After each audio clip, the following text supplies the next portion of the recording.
শিক্ষার্থীদের ডাকা আজকে যে কমপ্লিট শাটডাউন সে শাটডাউনের পরিস্থিতি জানাতে আমি এই মুহূর্তে ঢাকা চট্টগ্রাম মহাসড়কের ফেনীর মহিপালে অবস্থান করছি। আমরা সকাল থেকে এই মহিপাল অংশে আমরা দেখতে পেয়েছি যে দূরপাল্লার কোনো যাত্রীবাহী বাস ঢাকা চট্টগ্রাম মহাসড়কে আমরা খুব বেশি দেখতে পাইনি।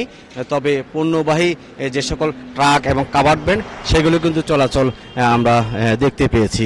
এখানে ফেনীর যে 6টি উপজেলা শহর রয়েছে সেখানে কিন্তু যান চলাচল স্বাভাবিক রয়েছে এবং জীবনযাত্রার মানও কিন্তু স্বাভাবিক রয়েছে।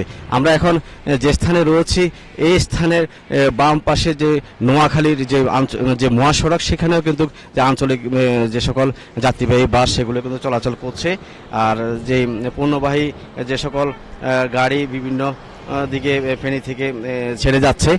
আর এখানকার আইনশৃঙ্খলা পরিস্থিতি নিয়ন্ত্রণে রাখতে এখানকার জেলা পুলিশ, বিজিবি, র্যাবের একাধিক পেট্রোল গাড়ি আমরা দেখতে পেয়েছি। তারা সড়কে নিরাপত্তা দেওয়ার জন্য তারা 5 প্লাটুন বিজিবি এখানে মোতায়েন করেছে। এখানে র্যাবেরও একাধিক পেট্রোল টিম আমরা দেখতে পেয়েছি। জেলা পুলিশ প্রশাসন তারা দাবি করছেন যে এই ফেনীর আইন শৃঙ্খলা পরিস্থিতি স্বাভাবিক রাখতে এবং যে কোনো ধরনের অপ্রীতিকর ঘটনা এড়াতে তারা সর্বোচ্চ প্রস্তুত রয়েছে।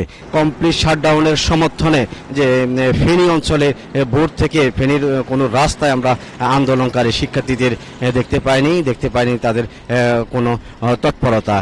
অর্থাৎ যে ফেনীর আজকে যে শাটডাউনের যে পরিস্থিতি, এই পরিস্থিতি বলতে গেলে যে ফেনীর জীবনযাত্রার মান কিন্তু অনেকটা স্বাভাবিক রয়েছে।